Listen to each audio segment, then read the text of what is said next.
I interviewed 3 people that I know of. One, my aunt, my neighbor, and my sister's friend, who all come from different Jewish backgrounds and experience Shabbat in different ways, and here are the questions that I asked them. Do you prepare for Shabbat? If so, what do you do to prepare? Why do you do that? I do not prepare for Shabbat because I don't practice the ritual of Shabbat. So it's not even a consideration for me. I do prepare for Shabbat when I have guests over for dinner, and I start either a day or two before in preparing a meal that is indicative of Shabbat, so it's special. And I prepare my house for Shabbat by setting a beautiful table and setting up the candles for lighting and making sure that the Kiddush cups are out, etc. So a lot of it centers around the Shabbos meal, Friday night. And for me personally, I haven't really prepared. I don't usually prepare because I'm usually coming from work and going directly to either home or someone else's home. But I hope that in the future I will be taking time to prepare before Shabbat starts. I go to school, but my mom prepares for Shabbat a lot. Usually starting Wednesday, she'll go shopping, plan if we're having guests, she'll plan the menu, and Friday we'll cook, come home from school and help with the cooking and stuff like that. Not too much preparation. What at-home rituals do you observe as part of your Shabbat experiences? Well, like I said, I actually do not practice Shabbat as a ritual in my life. And do I have an awareness of God and spirituality? Very much. But is the framework of Shabbat in my vocabulary for Friday night or Saturday? It is not.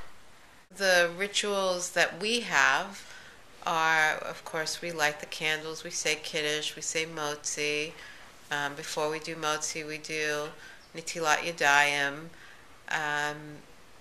And we do them because that is just part of Shabbat and the beauty of Shabbat.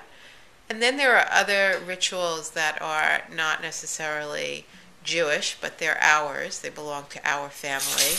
And that is, we always gather before we actually sit down to dinner and have our little hors d'oeuvres and some drinks, and we catch up and we talk, and I consider that to be part of our family minhag in terms of what we love to do together.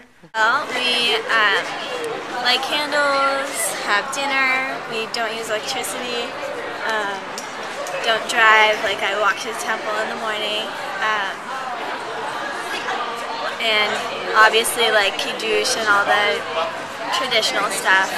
And I think the reason my family does that is because it's kind of the way my parents grew up, and they think it's important for us to have a connection with the people who celebrated Shabbat, in our family in the past, and just to be part of the community. How do you make sure that your Shabbat is joyous? Well, I think the weekend is really a time to be with your family, and it's a time to rest and meditate and make connection to the people closest to you. It's really not about work. It's about family. And again, although it's not ritualized, it's in the essence of the atmosphere of our lifestyle. I love being with my family on Shabbat. That brings me a lot of joy. And so I try to be with them as much as possible. There are times when I'm invited out, and I accept those invitations, but honestly, it's where I'd rather be is with my family. So that brings me joy. What brings me joy on Shabbat is sleeping. I get to go to bed early on Friday night, which is nice. And I think Shabbat is joyous because I get to spend time with my family and, sit down and talk Friday night dinner and just have good quality time with them. How has your Shabbat observance changed over the years? Resting on the weekends, being connected to your family, again, has mattered more to me as I've gotten older. And just stopping and being aware of God in my life and spirituality and, again, connection with people that I love has become more important to me as I've gotten older. So, and I'm sure that that's going to even hold greater value as I continue to get older. My Shabbat observance has changed a lot over the years. Certainly when I was first an independent young adult, I didn't really have a Shabbat observance. And I have grown into what I previously described as what my Shabbat observance is in my 30s and 40s. And I'm very pleased with it. I think it works. It works for me. I think it's everyone has an individual way of observing Shabbat, and for me, I'm happy that I'm able to differentiate it from the other days of the week, and that it truly is a respite for me from what my life during the other 6 days of the week are like. I think my Shabbat observance has stayed pretty much the same.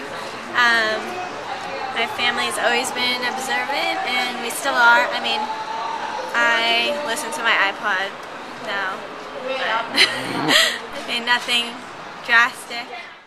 When you're away from home on the weekend, do you still celebrate Shabbat? I don't. But again, the same observances of just staying connected, resting, being with family, whether I'm at home or I'm not at home, it's the consciousness is the same.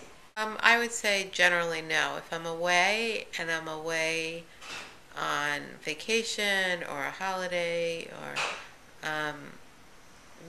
my observance does wane. Yeah, because I kind of only go away to places where I know that I can be Shomer Shabbat. That's also like where my parents, letting me go places where I'll be Shomer Shabbat. Okay. Like, camp weekends or Jewish programs or stuff like that. So as you heard, 3 of my interviewees experience Shabbat in various ways, many different ways. I think that all my interviewees related their Shabbat experiences to the text, keep the Sabbath holy, don't pursue your own interests on that day, but enjoy the Sabbath and speak of it with delight as the Lord's holy day. Honor the Sabbath in everything you do on that day, and don't follow your own desires or talk idly. Most of that, all 3 of my interviewees did. The doing your own desires and talk idly is more of my Reform neighbor who obviously doesn't do those things, but also we do accept in Judaism of making our own decisions. So since she's Reformed, that's her decision. Another text that relates to my interviews, Shabbat experiences, is Mishnah Shabbat, chapter 7, verse 2, which explains that the main labors prohibited on Shabbat include writing, physical labor, making food, cleaning, anything like that. I think all of my interviewees kind of had the same thing. It was all about resting, being with your family. I think that each person had a different type of cornerstone for Shabbat. My neighbor, she kind of had remember Zachor, to keep Shabbat holy, Zachor et Yom HaShabbat lekodsho. Remember to keep Shabbat holy. I think she knows that Shabbat should be holy, even though she doesn't celebrate it. But she does it, the way she does it is by resting and being with her family.